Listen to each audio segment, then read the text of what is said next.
नमस्कार, मैं हूं आपके साथ ऋतिका शर्मा और आप देख रहे हैं सिंध भारत। आइए रुक करते हैं इस रिपोर्टर की ओर। मध्य प्रदेश भाजपा अब प्रधानमंत्री नरेंद्र मोदी के जन्मदिन को सेवा पखवाड़ा के नाम से मनाने की तैयारी कर चुकी है और 17 सितंबर से शुरू होकर 2 अक्टूबर तक चलने वाले इस सेवा पखवाड़े को लेकर आज भारतीय जनता पार्टी कार्यालय में एक महत्वपूर्ण बैठक रखी गई, जिसमें सभी संभाग के जो पदाधिकारी हैं उनको बुलाया गया। भाजपा संगठन के सभी बड़े संगठन से जुड़े हुए लोग इस बैठक में मौजूद रहे। मुख्यमंत्री मोहन यादव खुद इस बैठक में शामिल हुए और इस सेवा पखवाड़े का जो कार्यक्रम है, जो प्रधानमंत्री नरेंद्र मोदी के जन्मदिन के दिन 17 सितंबर में शुरू होगा, उसको लेकर पूरे मध्य प्रदेश के प्रत्येक बूथ स्तर पर इसको मनाया जाएगा। और इस अभियान में कई तरह की गतिविधियां की जाएंगी, जैसे महिलाओं के लिए स्वास्थ्य परीक्षण शिविर, बुजुर्गों के लिए उनके सेवा के लिए कुछ जो स्वास्थ्य शिविर रहेंगे, रक्तदान शिविर रहेंगे। इसके साथ ही प्रधानमंत्री नरेंद्र मोदी द्वारा चलाया गया जो अभियान था एक पेड़ मां के नाम, उसके भी कार्यक्रम आयोजित किए जाएंगे। जिला स्तर पर, ब्लॉक स्तर पर रक्तदान शिविरों का बड़े संख्या में आयोजन करके और बहुत बड़ी संख्या में मरीजों के लिए रक्त एकत्रित किया जाएगा। इसके साथ ही इस अभियान के तहत हर सांसद को भी जिम्मेदारी दी गई है कि वो अपने यहाँ बड़े व्यापक स्तर पर खेल की गतिविधियां संचालित करवाए। इसके अलावा 3 दिन तक लगातार पैदल मार्च भी किया जाएगा और इस तरह के अनेक आयोजन इस सेवा पखवाड़े के माध्यम से भारतीय जनता पार्टी मध्य प्रदेश का आयोजित करने जा रही है। और आज जो बैठक हुई है, उस महत्वपूर्ण बैठक में सभी बड़े पदाधिकारियों को उनकी जिम्मेदारियां सौंप दी गई है। इस पूरे कार्यक्रम का संचालन जो रहेगा वो करेंगी राज्यसभा सांसद कविता पाटीदार।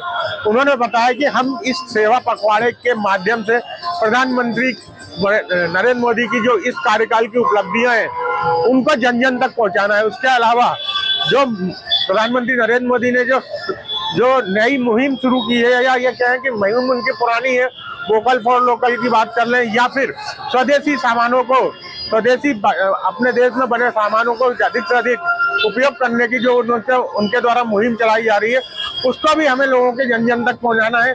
इसके अलावा प्रधानमंत्री नरेंद्र मोदी के इस कार्यकाल की उपलब्धियां लोगों को पहुंचानी है। लोगों को उनके जहन में ये बात बैठानी है कि प्रधानमंत्री नरेंद्र मोदी किस तरीके से पूरे देश के लिए काम कर रहे हैं।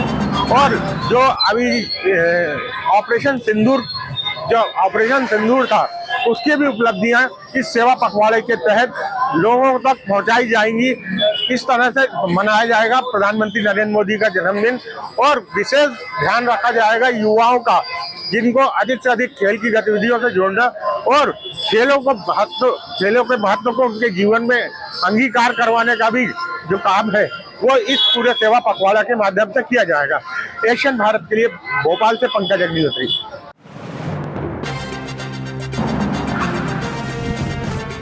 ये कैसा पशु हाट जहाँ पर चारों तरफ गंदगी ही गंदगी। मानते हैं कि यहाँ पशु आते हैं, लेकिन पशु कौन से? दुधारू पशु, भैंस, गाय, इस टाइप की। और पशु कौन लेके आता है? वो एक कोई इंसान, ग्रामीण जनता ही लेके आती है। लेकिन यहाँ का गंदगी का आलम कुछ इस तरह से हमने देखा। खाचौद का पशु हाट, यह कैसा पशु हाट जहाँ पर चारों तरफ गंदगी देखी। गंदगी का आलम इस तरह कि यहाँ पर जो मेडिकल दवाइयाँ है वो भी पड़ी ताकि जानवर खाएं तो कुछ भी जनहानि या धनहानि हो सकती है। इसके अलावा यहाँ पर रबड़ पड़ा हुआ, प्लास्टिक पड़ा हुआ है। ठेकेदार अपनी मस्ती में मस्त है। जब उनसे जानकारी ली तो उन्होंने बताया कि नगर पालिका की गलती है, हमने तो 17 लाख में ठेका लिया है, 9.5 लाख हमने जमा भी कर दिए, लेकिन नगर पालिका के अधिकारी कभी सुनते ही नहीं है। और तो यहाँ पर मरे हुए जानवर पड़े हुए हैं, रबड़ पड़ा हुआ है, प्लास्टिक पड़ा हुआ है, 4-4 कुत्ते जो मरे पड़े हुए हैं, जो आसपास गंदगी फैला रहे हैं। यहाँ पर ग्रामीण जन आते हैं, खाने पीने की चीजों की व्यवस्था भी यहाँ पे होती है, तो उन ग्रामीण जनों के साथ में खाने पीने के साथ में बीमार भी जाती होगी, ये सोचने वाली बात होगी। लेकिन अधिकारियों ने इस ओर ध्यान नहीं देते हैं, क्योंकि उनको कई अन्य गांव में व्यस्त हो जाते हैं। जब उनसे जानकारी चाहिए तो उन्होंने कहा है कि आपसे जानकारी लगी है, हम इसका सफाई का अभियान करवाते हैं। सबसे बड़ी बात यह है कि स्वच्छता के चारों ओर बोर्ड लगा रखे घाचोद में, लेकिन स्वच्छता एक यहाँ पर भी है जो आसपास ग्रामीण क्षेत्रों में जाके यहाँ की गंदगी की बात करते होंगे, यहाँ पर फैली हुई अव्यवस्थाओं की बात करते होंगे, तो किस तरह घाचोद स्वच्छता में नंबर 1 आएगा। यहाँ पर स्वच्छता प्रभारी को फोन लगाया तो उन्होंने बताया कि आपसे पता चला है, हम इसकी सफाई करवाएंगे। जब नगर पालिका परिषद के सभापति को नायब मंडल को फोन लगाया तो उन्होंने कहा फोन नहीं उठाया। सीएमओ साहब ने कहा है कि आपसे जानकारी लगी है, हम ये त्योहारों में व्यस्त हैं, इसे तुरंत उठवा लेंगे। लेकिन बात वही, तो देखा किस तरह से पशु हाट के अंदर चारों तरफ गंदगी का आलम फैला हुआ है, प्लास्टिक कचरा कूड़ा करकट पड़ी हुई है। यहाँ पे ग्रामीण जनता आती है जो कीचड़ तो मानते हैं कि ठीक है पशु हाट में कीचड़ हो सकता है, लेकिन जो गंदगी देखी वो पशुओं के मरे हुए पशुओं की गंदगी यहाँ दिख रही है। यहाँ पे उनके प्लास्टिक पड़े हुए दिख रहे हैं। प्लास्टिक से भी यदि जानवर को खाएगा तो बीमार होगा। पशु जो मरे हुए पड़े जिन पर बदबू आती है, वही किसान जो ग्रामीण लोग आते हैं, जो पशु व्यापारी लोग आते हैं, बाहर से लोग आते हैं, क्योंकि खाचोक का हाट एक प्रसिद्ध हाट है, ये मानव हाट है। यहाँ पे राजस्थान से भी व्यापारी लोग आते हैं और यहाँ की भैंस और गाय ले जाते हैं। लेकिन इस गंदगी के आलम में क्या खाचोक की स्वास्थ्य सुविधा होगी? कैसे स्वच्छता बनाएंगे? कैसे हम स्वच्छता में अव्वल नंबर आएंगे? क्या केवल चारों तरफ नगर में बोर्ड लगाने से स्वच्छता हो जाएगी, या जमीनी स्तर पर आके इस धरातल को सुधारना होगा, इस गंदगी को उठाना होगा, तो ही हमारा खाचोक स्वच्छता में नंबर बना सकता है। लेकिन संयोग है कि हमने जब सीएमओ से बात करी तो उन्होंने कहा कि हम दिखवाते हैं, उसको उठवा देंगे। फिर हमने स्वास्थ्य प्रभारी से बात करी तो उन्होंने भी यही कहा, और जो परिषद की जो स्वच्छता प्रभारी जो सभापति है नारायण मंडौलिया, तो उनका फोन नहीं लगा। तो किस तरह से यहाँ की जनता के साथ में स्वच्छता का एक पालन किया जाएगा, ये देखने वाली बात होगी। Asian Bharat camera person Sunil के साथ चंद्रभान सिंह, जोड़ा काचरो।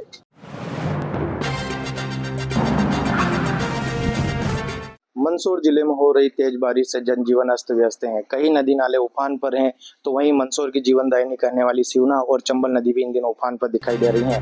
मंदसौर में एकमात्र मानव निर्मित झील गांधी सागर, जो अपने 1312 क्यूसेक पानी के पेट के लिए जानी जाती है, जो इन दिनों 1305 क्यूसेक से भी ज्यादा पानी भर चुका है। 2019 में आई बाढ़ में लगा 1312 क्यूसेक पानी से भी ज्यादा पानी बना हुआ था। इस बार ऐसी संभावना दिख रही है कि वो आंकड़ा भी छू सकती हैं। वहीं सिवना नदी पर बने कालाबाटा डैम के भी लगातार गेट खोले जा रहे हैं। छोटे मोटे नदी नाले लगातार उफान पर बने हुए हैं। वहीं किसानों के चेहरे पर खुशी भी है तो कहीं गम भी है। कई किसानों की फसलें बर्बाद हो चुकी हैं, तो वहीं कई किसानों को अच्छी आगे की फसल होने की उम्मीद दिखाई दे रही है। लगातार बारिश से प्रशासन लगातार अलर्ट करता जा रहा है कि नदी नालों से व्यक्तियों को दूर रहना चाहिए और किसी भी दुर्घटना, संभावित दुर्घटना से हमें दूर रहना चाहिए। मंदसौर से हिम्मत सिंह चौहान। मानदाता विधानसभा क्षेत्र के अंतर्गत द्वादश ज्योतिर्लिंग ओंकारेश्वर का सिविल अस्पताल अपनी दुर्दशा पर आंसू बहा रहा है। ओंकारेश्वर के सिविल अस्पताल में किसी प्रकार की सुविधाओं का अभाव है, डॉक्टरों की कमी है, उपकरणों का अभाव होने के कारण आए दिन होने वाली घटना दुर्घटना में डॉक्टर एकमात्र चूंकि रवि वर्मा यहाँ सेवाएं दे रहे हैं, उनके द्वारा प्राथमिक उपचार के बाद मरीजों को जिला मुख्यालय खंडवा या बड़वा सनावद रेफर कर दिया जाता है। आज दोपहर को भिकनगांव तहसील की एक माजदा लगभग 40 लोग जिसमें सवार थे, वो स्वर्गीय लोकेन से बस स्टैंड से नर्मदा की ओर और आदि गुरु शंकराचार्य जी स्थल की ओर नर्मदा किनारे पहुंच रही थी, जहां पर गणपति विसर्जन किया जाना था। तेज गति से वाहन चूंकि अनियंत्रित होकर पलट गया, जिसमें 10 से 12 लोग गंभीर रूप से घायल हुए। सामाजिक कार्यकर्ता चूंकि आसपास ही मौजूद होने के कारण सभी को ओंकारेश्वर सिविल अस्पताल पहुंचाया गया, जहां तहसीलदार उदय मंडलोई मौके पर पहुंचे तथा घायलों को उपचार के बाद जिला मुख्यालय रेफर कराया। ओंकारेश्वर में इन दिनों नगर परिषद द्वारा कुंड बनाया जाता है, लेकिन गणपति जी का अभी दौर चल रहा है। लेकिन उसके पहले ही भिखनगांव से एक माजदा ओंकारेश्वर पहुंची गणपति जी को लेकर। यहाँ पर बड़ी मात्रा में भक्त उसमें मौजूद थे, लेकिन लापरवाही के चलते दुर्घटनाग्रस्त हुई पिकअप में लोग कई बाल बचे, किसी को हल्की फुल्की चोट आई, लेकिन गंभीर हालत में 10 से 12 लोगों को खंडवा रेफर किया गया। अगर ओंकारेश्वर सिविल अस्पताल के हालात बद से बदतर होते तो सभी का उपचार यही होता है। एशियन भारत सभी जिला मुख्यालय के अधिकारी तथा मध्य प्रदेश शासन का ध्यान आकर्षित करता है कि ओंकारेश्वर का एकमात्र ज्योतिर्लिंग का सिविल अस्पताल चूंकि लावारिस हालत में है, सुविधा का अभाव है, यहाँ पर डॉक्टरों की कमी है, मरीजों को परेशानी होती है, इस सब को ध्यान में रखते हुए व्यवस्थित व्यवस्था की जाने की मांग भी अब उठने लगी है। एशियन भारत के लिए ओंकारेश्वर से ललित दुबे।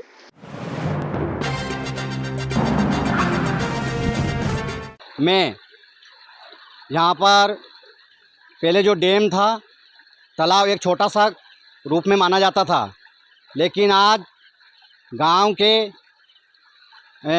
सरपंच जितेंद्र बना उनके नेतृत्व में इसको 28 फीट और 30 फीट का एक चौड़ाई घेरीकरण इस तालाब का किया गया है। तालाब इतना भरा हुआ है कि इसका पानी आसपास क्षेत्र से निकल रहा है, लेकिन ये गांव में एक सौगात की बात है कि जब तालाब छोटा था तब पानी इसमें रुकता नहीं था, लेकिन आज ऐसी बदौलत मिली है इस गांव में कि तालाब को बड़ा गहरीकरण के माध्यम से, और यहाँ पर एक माध्यम बना इस तालाब का, और इसकी जानकारी लेंगे इससे। यहाँ पर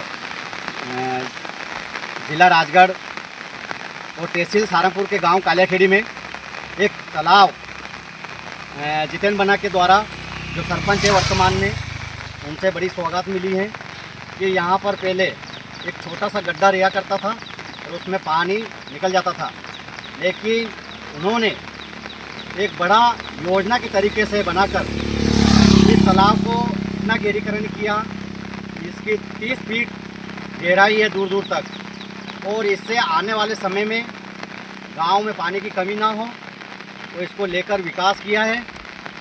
और ऐसी कई योजना के अंतर्गत उन्होंने इसका लाभ उठाया और गांव इसके लिए सुरक्षित रहे, इसको लेकर उन्होंने बातचीत भी की और चर्चा भी की कि एक सौगात मिली है गांव कालियाखेड़ी, ग्राम पंचायत कालियाखेड़ी में। राजगढ़ जिले से राहुल बना, एशियन भारत रिपोर्टर।